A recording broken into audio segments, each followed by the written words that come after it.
Alright, what have we got here? New desk finally, got rid of that old table.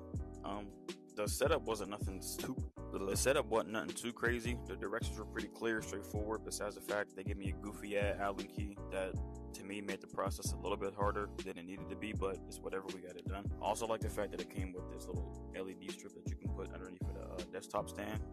Yup. Now, it was at this point in time that my shoulder started to get an absolute workout because the Allen key was just such a tedious tool to even use. I didn't mind it at first, but after a while, it just started to get annoying. I mean, even here with this little panel, the screw holes were so close to those little vertical supports that the key was pretty much useless, but hey, we got it done. Now, this right here is kind of clutch. I like that it came with its own little power strip, despite the fact that the holes weren't really all the way bored, so I kind of had to push them in with the Allen key. But at least now I can finally plug in my laptop charger, so appreciate that. Alright, moving on to the jewels. They also came with these little handles that look like old telephones.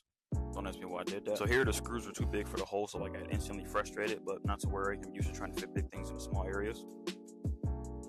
Anyways, this part here wasn't too hard, despite the fact that I kept dropping the key. It's cool. I actually had quite a few fails during this whole project, including the fact that I had one support arc on each side turned backwards, so I had to unscrew those and re-screw them in the right way, which took me another, 20 minutes.